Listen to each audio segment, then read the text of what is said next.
So, like all major cities, Tampa is made up of neighborhoods, and each neighborhood has a particular vibe, an essence, a style. Some of these neighborhoods have lasted since Tampa's earliest days: Seminole Heights, Hyde Park, and even Ybor, while others have become a thing of the past. Two once thriving neighborhoods in Tampa are all but gone.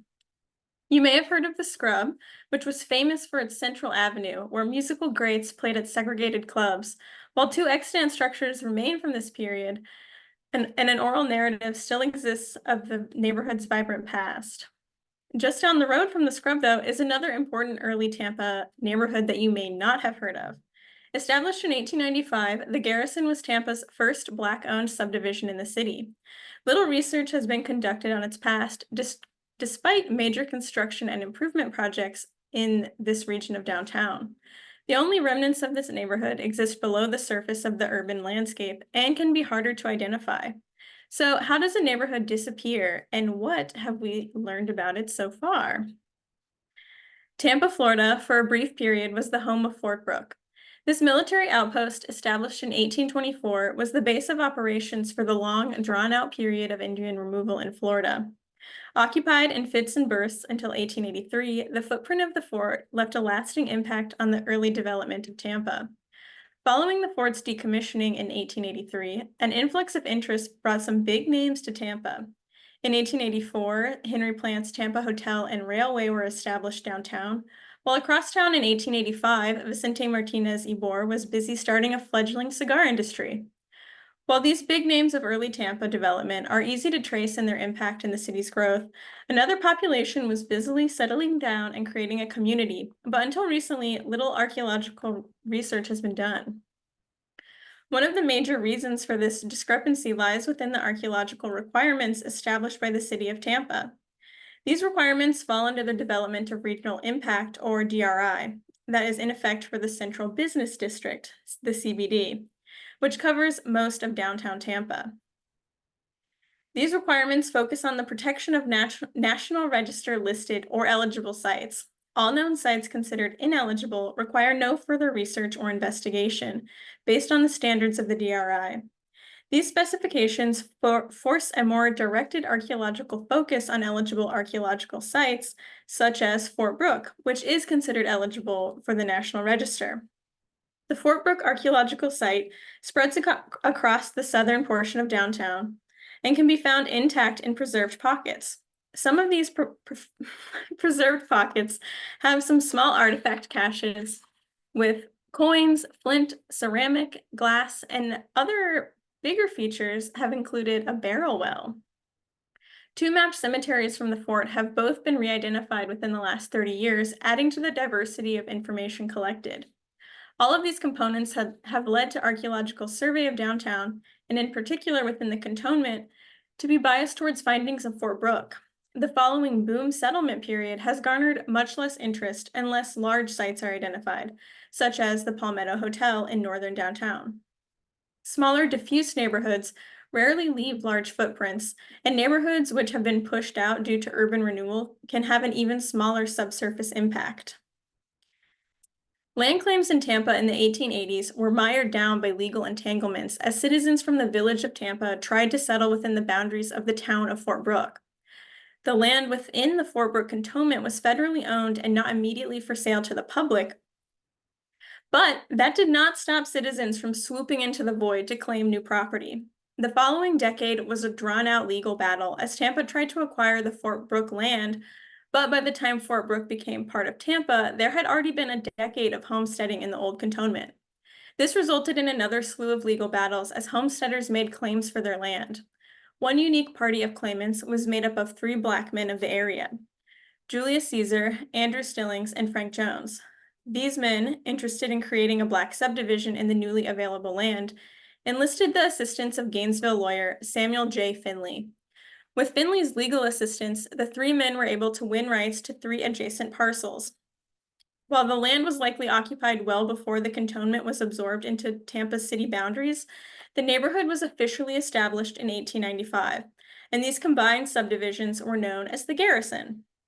This marks the first established Black neighborhood that was completely Black-owned in the city of Tampa. While the original boundary of the garrison was more or less a north-south corridor, actual occupation looks a little bit different. Using the local city directory as a guide, residency by the 1920s has shifted from that north-south corridor farther southwest of the original plat. Utilizing this information, our general outline for the garrison footprint follows this residency. With the continuous development in downtown, Stantec has had a hand at excavating a few different blocks with garrison-era materials. Since we don't have time for me to talk to you in depth about every trash pit we find, I'm going to narrow it down for you. We'll look at 3 particular blocks that were excavated by Stantec in advance of the Water Street development in downtown Tampa. First is Block E1, where we found a very curious bottle cache, which gave us some insight into the liminal space that surrounded segregated neighborhoods. Next, we'll take a deep dive looking at the Caesar Street School. Only in operation for 16 years, Caesar Street's history and associated sheet midden give us a poignant look at how segregation played out for young people in the garrison. Finally, at Block H, we'll look at the rise and fall of a Tampa fruit magnate and how that despite the industrial infringement into the garrison, we can still find features left behind by those being pushed out. So let's get started. Our general methodology for documenting these urban landscapes has developed a lot in the past years, and I'm certain it will continue to change and evolve over time. First, we georeference the block we'll be working into a Sanborn fire insurance map.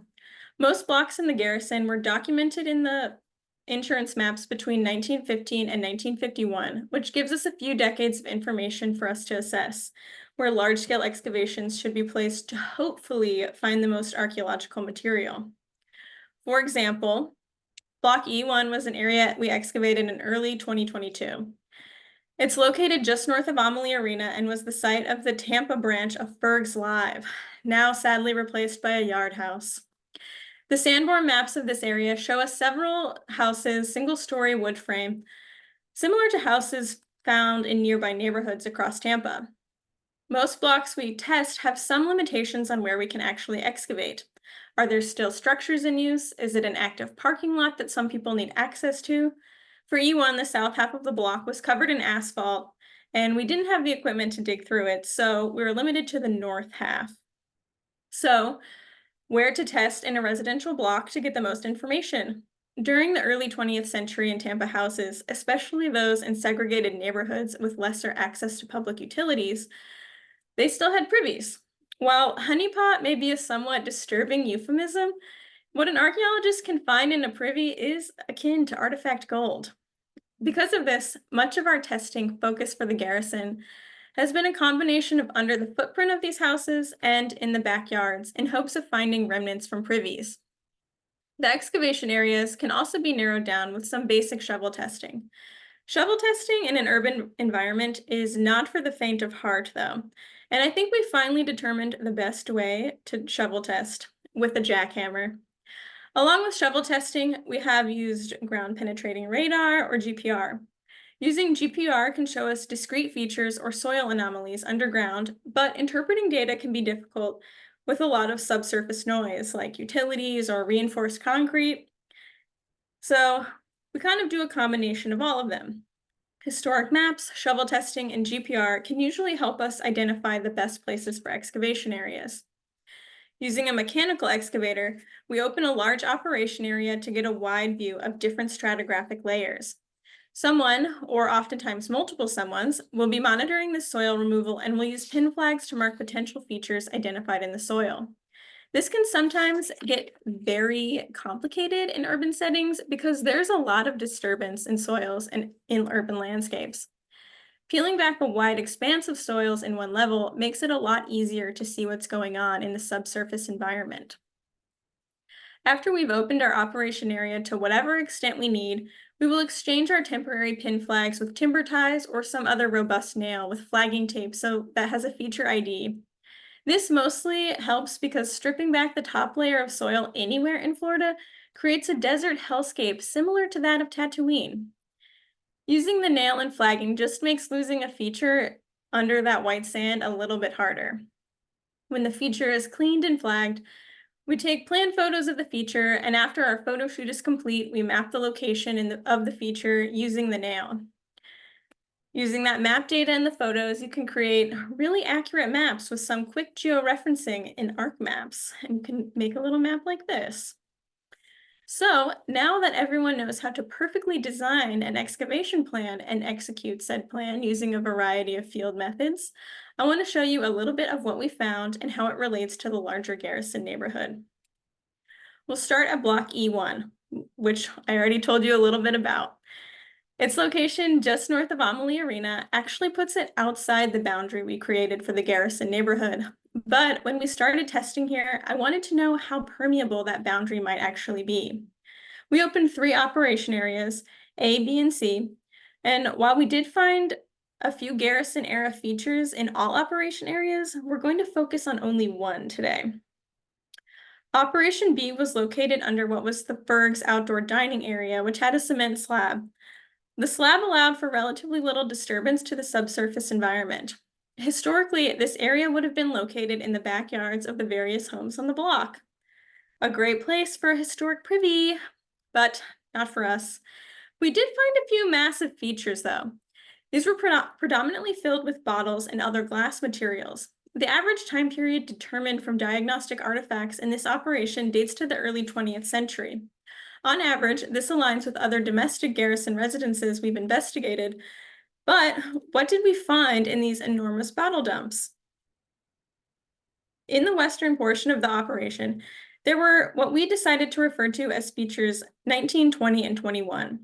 But based on the contents of each feature, the material is a little bit different than what we expected. Over the last 6 years, we've excavated a lot of these types of backyard bottle caches in the Garrison, and we typically find a lot of similarities. These bottle caches usually have a large variety of beverage containers and an assortment of food containers like French's mustard, Hellmann's mayonnaise, some Pepsi bottles, Coca-Cola, and whatever local soda is around. Along with a bottle or two of some type of patent medicine. Other items like Vaseline and jelly jars, which were often reused to be utilized as glassware, are found regularly within Garrison features. While feature 19, 20, and 21 did have all these items, it also had a different makeup of them. While patent medicine bottles aren't uncommon in backyard bottle caches, the amount of pharmaceutical bottles found here was surprising.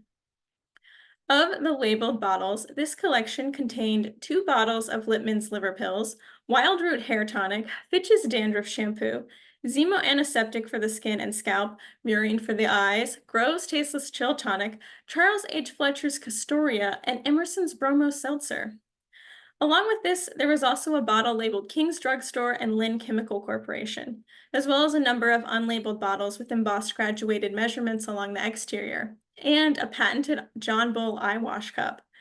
Someone was having a terrible hair, eye, and stomach problem. Thinking back to the original question, I wondered what and how this collection of artifacts could mean within the Garrison. Who would need this variety of tonics, but more importantly, who wasn't consuming a variety of both alcoholic and non-alcoholic beverages? And was this cache truly related to the Garrison? Fletcher's Castoria is a tonic that has been found at other nearby Garrison homesteads, which alone is a tenuous connection. What I thought really sealed the deal, though, was a cosmetics jar. A jar of Nadinola cream. Nadinola cream, produced by the memorably named National Toilet Company out of Paris, Tennessee, was marketed as a complexion beautifier. While advertised as a pimple, freckle, and pore cleanser, Nadinola was a skin bleaching cream. Skin bleaching creams were certainly marketed to white consumers, but there is a long history of these types of cosmetics being heavily pushed towards Black or other non-white people. We found different skin lightening creams like this in other Garrison caches. This, I thought, had to be the definitive sign that the Garrison neighborhood is larger than we think. But here I also return to the question of why so many pharmaceutical bottles? In the 1915 Sanborn, there is a store identified along South Jefferson on the western edge of the block. The backyard of this building aligns very nicely with all of our features. The store is gone by the time the 1931 Sanborn map is published, but that's okay because our timeline for the diagnostic material in this collection aligns with that date range. So perhaps our pharmaceutical heavy feature is actually the disposal of a store, maybe even a pharmacy? Despite my best efforts of combing through newspapers.com and the city directory, I wasn't able to find any connection of a doctor or pharmacy to the Garrison in that location.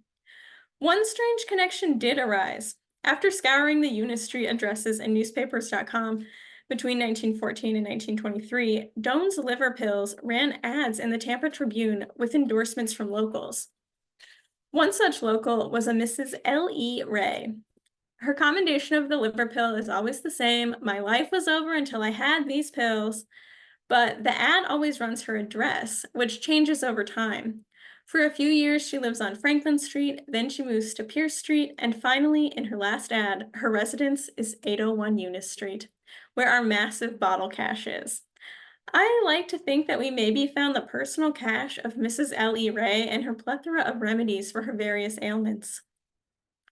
So we know our backyard bottle cache is likely not related to the Garrison and is instead connected to the surrounding neighborhood. But our working theory of this bottle cache being related to a pharmacy or some type of medical supply store may still work here. At least nothing says that I'm totally wrong. But what of the Nadenola cream? But this still may give us some insight into the Garrison. Oral histories from the Garrison residents note a definite hardship of African Americans in Tampa, but the archaeological records suggest that some citizens of the Garrison were thoroughly tapped into the local economy and had a huge variety of commodities.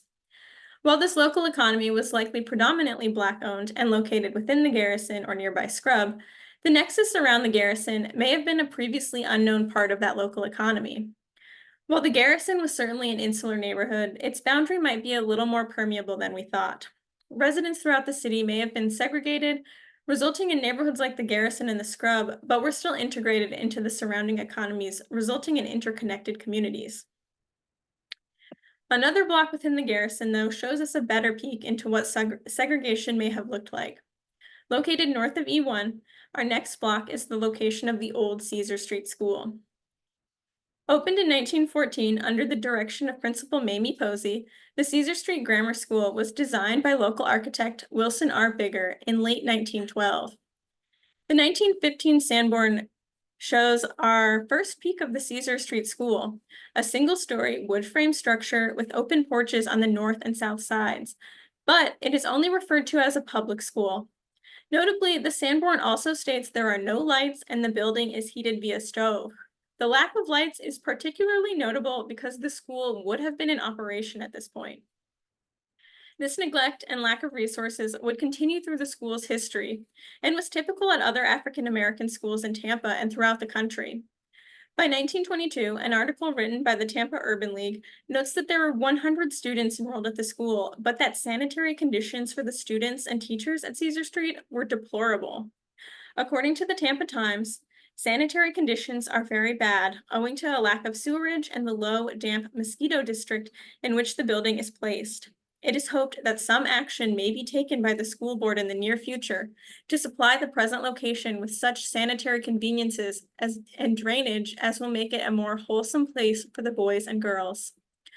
Because of the advocacy of the Urban League under the direction of Blanche Armwood, city officials visited the school later that year to see the conditions themselves, 8 years after the school's construction. The health report compiled by those officials showed that conditions at the school were deemed so bad that by October of 1922, the city had decided to reallocate $2,000 they had set aside to build a dock in front of the luxurious Tampa Bay Hotel and instead install sewers as quickly as possible at the African American school. In the nearby Harlem High School, the 800 enrolled students were overcrowding the school to such a degree that the African American Odd Fellows Club of Tampa agreed to allow their meeting hall to be used as a temporary emergency school. Both the Caesar Street and emergency schools co-hosted a spring festival for further funding. At the same time, the Urban League Weekly Bulletin also suggested there was an outbreak of tuberculosis in schools, and they recommended a health committee try to isolate cases and reopen a tubercular clinic. One of our key players here is Blanche Armwood.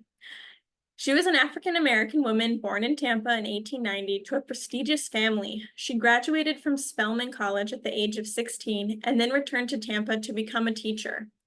Armwood became the assistant principal at Harlem High School and most famously worked as the director of the Tampa School of Household Arts. Here, with the sponsorship of the Tampa Gas Company, she taught Black women of Tampa the evolving science of cooking, and over 200 women earned certifications under her tutelage.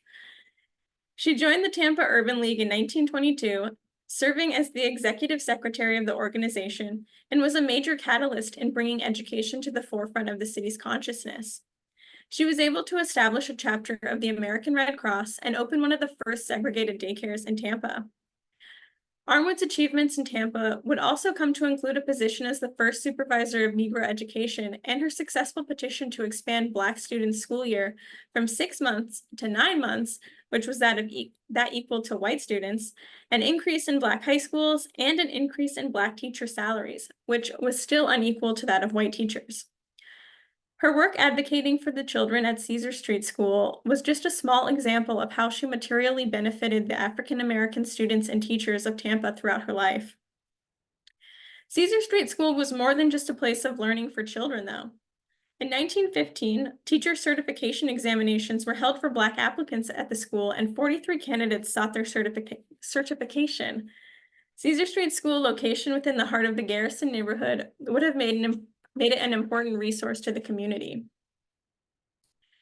Despite the work of leaders in the community and the $2,000 from the city for upgrades, enrollment at Caesar Street begins to decline, with only 66 students enrolled at the school in 1926. This is the lowest enrollment of any segregated school in Tampa that year.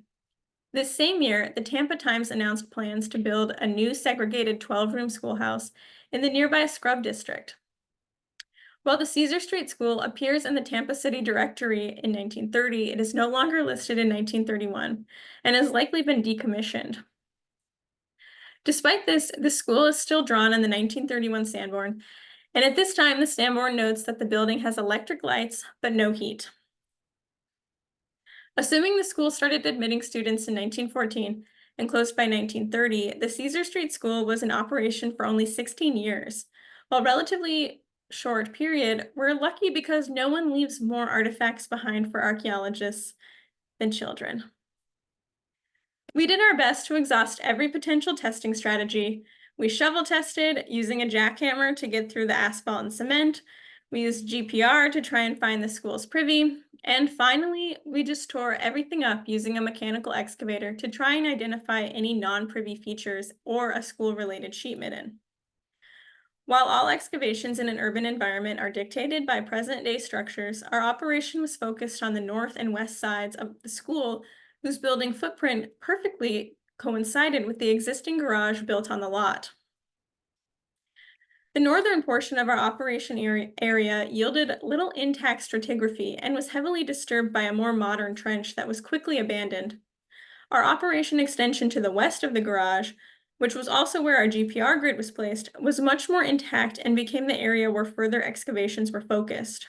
Our initial testing strategy in downtown has been to place what we referred to as skims, which are individual exposures of different fills to determine if any individual soils are archaeologically significant or if they're just fill.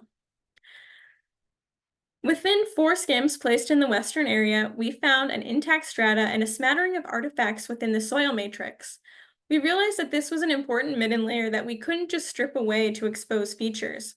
To collect as much data as we could that's related to this rare school site, we decided to get a little creative with the mechanical excavator. We laid out a rough 2x2 meter grid and had the excavator operator excavate each square, stopping carefully at the interface of the midden and underlying white subsoil, and then place the excavated soil into a discrete pile, which we then proceeded to frantically screen. Once the overlying sheet midden within each square was excavated, submidden features were identified, cleaned, and documented. The last step in our mass data collection was a drone photo shoot of the operation area with visible features. In total, 25 features were identified within this operation area. Artifacts collected came from both the features and the overlying matrix within the excavated grid. So, what did our excavation mayhem get us in the end? In short, a lot. Noted in excavations in other schoolyards, artifacts can and are found within features, but are just as commonly found in a discrete layer across an area. The excavation grid allowed for an intensive look at this discrete soil matrix from the schoolyard and resulted in a wide variety of artifacts that would have otherwise been overlooked in a feature-focused excavation. Like other school excavations, we found pieces of slate and pencils, but at a relatively low density. This may suggest that children at the urban Caesar Street School did have greater access to paper, resulting in a lower concentration of slate tablets.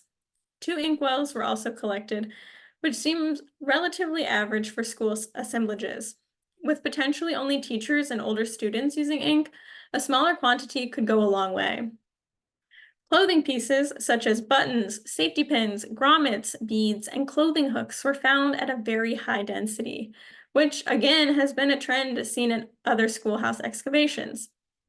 A few other objects of note collected in this excavation included a toy saucer, marbles, coins, 2 eyeglass lenses from 2 different glasses, a toothbrush, and a ring. A variety of seemingly other artifacts were also collected, including jelly jars, medicine bottles, and alcohol. As noted, the Caesar Street School had major issues with sewage, meaning there was likely not running water for students throughout the day. Glass tumblers and jelly jars found within the operation were likely probably used by students and teachers to access what water was available to them via a shared water cooler or other nearby water source in the neighborhood. Based on the Urban League weekly bulletins, none of the segregated schools had nurses, meaning teachers at the Caesar Street School took on the responsibility of both caretaker and educator. Patent medicine bottles like this Sloan's liniment could relate to home remedies that teachers use to help their students feel better. One feature within the area that postdates the Caesar Street School, but is worthy of mention given current events in Florida. In the southernmost portion of the operation area was a bottle dump that we uncovered and contained almost a dozen Lysol bottles dating between 1930 and 1960. These bottles were small enough to fit into a purse or a pocket, and not the traditional bottle form used for a standard house cleaner. Before birth control was legalized for women, Lysol was a popular form of contraception from the 1920s up to the 1960s, and was actively marketed as such. Diluted and used as a douche, Lysol caused injury and even death to unsuspecting women in the first half of the 20th century, and did little to actually prevent pregnancy. Finding artifacts like this on historic sites, it's easy to think of them as just household cleaner, but the real story they tell is likely much more poignant, and relative to the struggles that women and birthing people in this country still face today. Its location in the area of what was once the neighborhood school is also telling. Schoolhouses are unique archaeological resources, highlighting the desire of communities to educate their children. They are also a window into the lives of people who are not often included in the historical record, children, and especially African American children. Even after universal mandatory schooling was implemented in the late 19-teens, these laws often excluded non-white populations as their education was not seen as essential or it was severely limited in scope. Despite this, in diverse cities like Tampa, numerous segregated schools opened at both elementary and high school levels throughout the early 20th century. With less resources and little to no municipal funding for support, these schools serve as a reflection on the greater issue of segregation in the city. Schools like Caesar Street were constructed poorly and left the students in unsanitary conditions for years.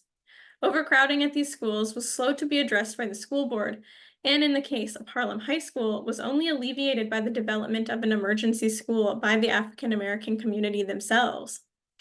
Under these conditions, Black teachers still worked to educate the children of Tampa, helped in part by people like Blanche Armwood, who continually promoted African American education and educators, but also by their own efforts to raise funds for their schools. Despite the difference in resource availability for African American schools in Tampa, archaeological findings at the Caesar Street School showcase the diverse artifact assemblages that can be found at segregation-era schoolhouses, and the stories they reveal about the lived experience of the children who attended them. with excavations focused not just on data collection of smaller features like trash pits and post holes, but also treating the schoolyard itself as a discrete feature in the form of a broad midden layer and schoolyard activity area. We were able to find artifacts related to the school that would have gone otherwise uncollected by traditional sampling strategies.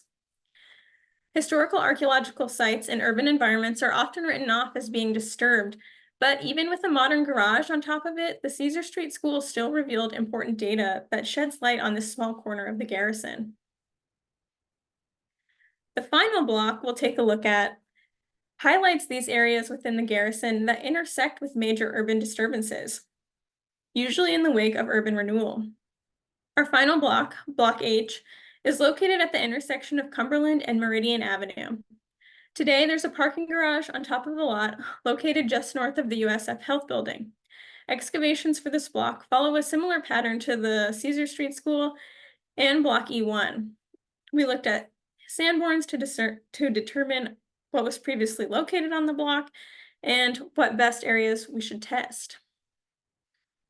In both 1915 and 1931, the western half of the block had a few domestic dwellings, all single-story wood frame structures.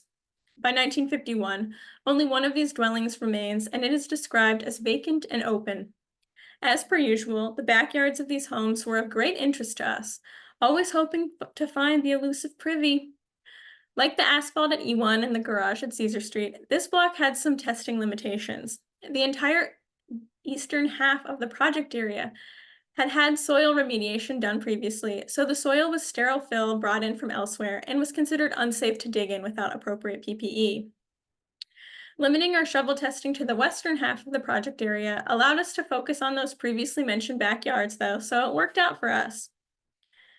While most shovel tests were negative, one did have a high concentration of historic glass and ceramic material, which allowed us to create a focus for our operation area.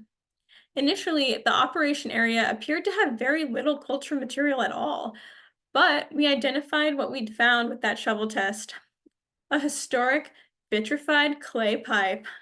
That's right, a historic sewer pipe. The pipe ran east-west through our operation area, with a concentrated area of artifacts in the center of our exposed pipe boundaries. After determining the boundary of our trash pit and its relation to the sewer pipe, we decided to dig a cross-section of the pipe to determine the depth of our feature and collect an assortment of artifacts. Looking at the cross-section, you can see the depth of the original trench dug to place the sewer pipe, as well as the variation of soil above the pipe, which is where our feature is. As previously mentioned, trash pits within the garrison have some similar themes. They're often made up of some faunal material, beverage and food containers, an occasional patent medicine bottle, and maybe a few cosmetic products like Vaseline. Overall, they represent the day-to-day trash you would take out daily or weekly. But unlike today's ease of city trash pickup, the segregation in Tampa meant people living in the garrison didn't have access to the same resources as everyone else. While city trash pickup or dump access may have been available for other residents, this resource wasn't available here. While our Block H feature had many of these trash pit hallmarks like condiment and soda bottles, it also had some unusual components as well. First of all, it was huge, which most trash pits are small, discrete things that you would throw away. But this one contained a high density of ceramic fragments, which appeared to be from plates, bowls, and mugs. It also featured more personal materials like Vaseline, but also perfume bottles, a compact mirror case, and this buckle component. Overall, it felt like this trash pit had a little bit more to tell us. While the 1931 Sanborn shows dwellings still standing in the northwest corner of the block, a 1938 aerial shows that they've already been torn down. Looking at the Tampa City directory for the address also gives us a little bit more information. According to the directory, both houses were gone by 1933. One house, 919 Cumberland, was vacant from 1926 until it was demolished, while its neighbor at 921 Cumberland was occupied until its removal. After learning about the occupation and later destruction of 919 and 921 Cumberland, I came up with a possible theory for our sewer pipe / trash pit combo. The residents of 921 Cumberland and its neighbor to the south, 914 Ball Street, likely utilized the placement of the sewer pipe as a large-scale trash dump. Residential removal from the block was imminent, and the easiest way to prep for a move was to throw everything you didn't need out. And the easiest solution was to throw it in a hole you didn't even have to dig. But why move out of a neighborhood after a sewer line is finally put in? For a neighborhood without the same access, we would normally expect more people to be moving in after city utilities like sewer are added to a block. So, what else is happening here? What we're seeing in this small operation is a peek into the early phases of urban renewal in Tampa. The eastern half of Block H was being developed by the growing Bruce's Juices Company.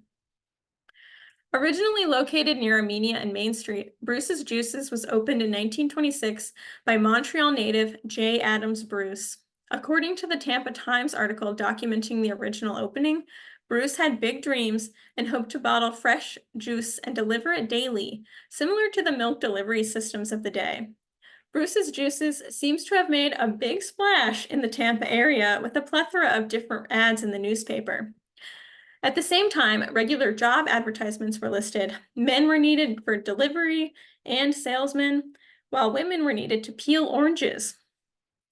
Business was booming for Bruce. So much so that the Florida Citrus Oils Corporation and Kingsway Products, Inc. merged with Bruce's Juices in 1931. The combination of these three companies meant a major expansion. Not only would Bruce's Juices be selling juice, but a laboratory would be constructed for further experimentation for new products. This obviously would require a relocation of headquarters to somewhere new, to Cumberland and Meridian Avenue in the Garrison.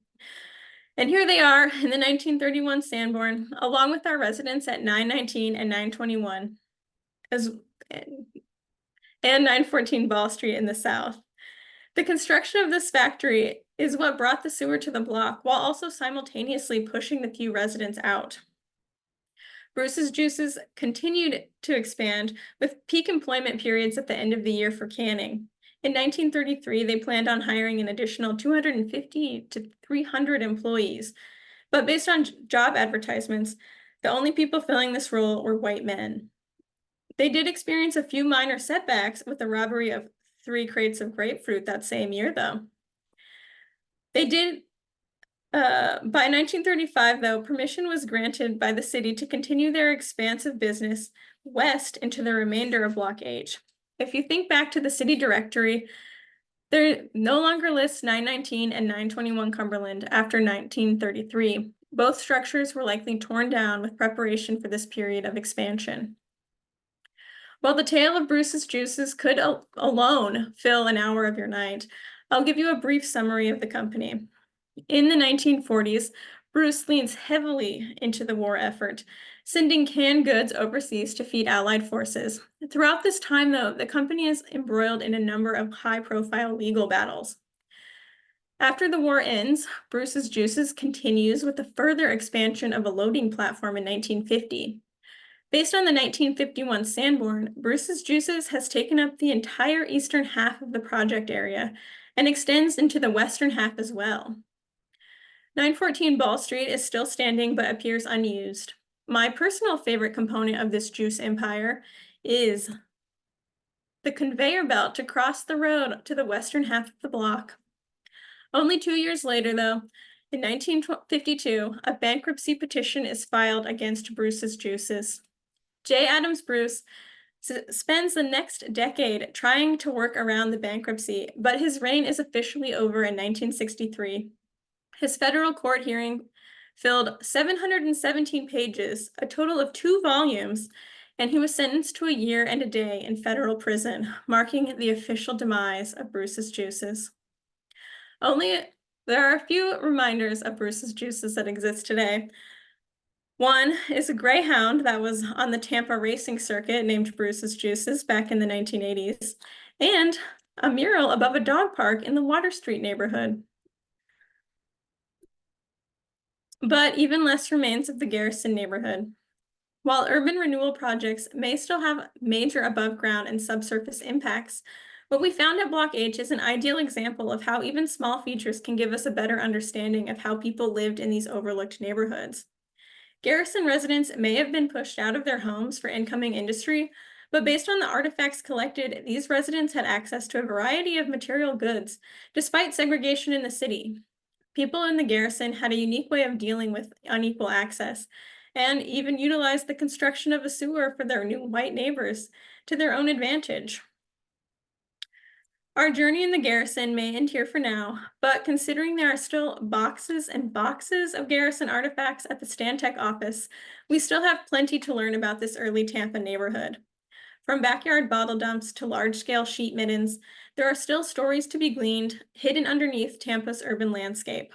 While archaeology in urban environments doesn't always reveal the National Geographic level picture-perfect artifacts and features, it's important to remember even the smallest trash pit hidden underneath a layer of fill can further our understanding of life in an overlooked neighborhood.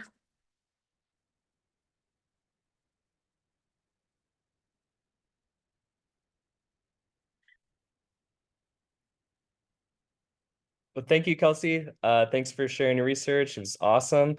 We'll go ahead and open up for questions now. Feel like it's easier to type them. That way we don't have a bunch of people talking over each other. But if you really don't want to type it, we can go ahead and you can unmute and ask your questions, whichever is easiest for you.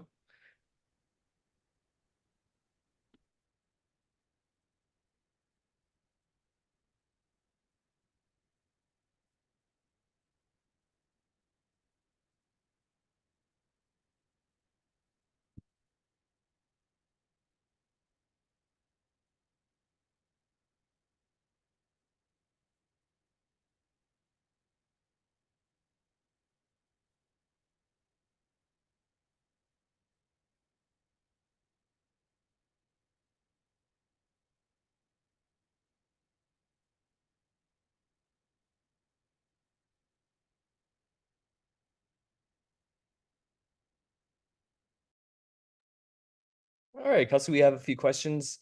Anna Dixon said, thank you so much for this wonderful lecture. You mentioned you have a lot of artifacts to process still. Are you taking any volunteers?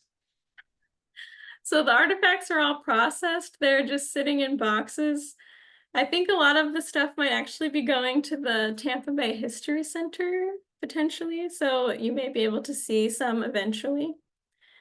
But yeah, we just have all of these features contain a lot of stuff. So we have boxes and boxes of artifacts that we've gone through and are just waiting for someone to write about them. Yes. Thank you, Anna, for your question. Hi, Alan. Alan wants to know if you know the current name of Caesar Street. I don't know. I think it still is Caesar Street, but they're doing so much construction. They're changing those streets around a lot for the Water Street development. I don't know if Caesar Street will stay. All right. And then Ian would like to know, have you done any work at the Jackson House? No, that I think is all being done by a nonprofit. And I work for a for-profit company, so we're not involved in it at all. But I think that the Tampa Bay History Center has done stuff, and maybe USF did some scanning of it a while back. So they're trying to do as much preservation as they can, but no, I'm not involved. I wish I was. It's very cool. Yeah, thank you for your question, Ian. We have a question from Rachel. Well, first she said, this was great. Thank you for this great talk, Kelsey. How does Tampa compare to other quote unquote big cities in Florida in terms of preservation laws? Tampa is actually, I think, pretty good. We have the CBD district where everyone has to do archaeological survey or at least consider archaeological work, which is more than a lot of larger cities have. But my understanding is that the city it came around because they found those cemeteries from Fort Brooke and there wasn't a lot of oversight. So the city very quickly decided to make a few laws. Other cities like Orlando, I don't think, has any strict archaeological survey laws. Miami has some, and Tallahassee, I think, may have some too, but I'm not as familiar with them as I am with Tampa, obviously. All right, thank you. A question from Devin. He said, "Thank you very much for the lecture." And you mentioned Bruce's Juices owed 500,000. Do you happen to know how much that would be in today with the inflation? No, I have no idea. Oh, it looks like someone used a calculator. Yeah, That is 7.2 million. wow, Wow, Bruce. that's big time. Yeah. Thanks for that question. And thank you for research. I think Eric. Yeah, whoever found that answer. Ian would like to know if you found anything from the time when the area was a fort. Yeah, definitely there are a lot of stuff is mixed together, kind of similar to the school where I was talking about how it's a pretty large sheet midden. So it's not a specific feature. There's just stuff that people dropped all over the place. Same thing with the fort. You could be in a big excavation area and then all of a sudden you'll find a gunflint or pieces of a pipe, not a sewer pipe, but a smoking pipe or black glass. So there's definitely fort stuff all over these same areas. So when we do the reports for them, we kind of separate everything into era, essentially. So Fort Brooke era, Garrison era, in between era. But yeah, there's Fort Brooke stuff all over downtown. Awesome. All right, last chance for questions.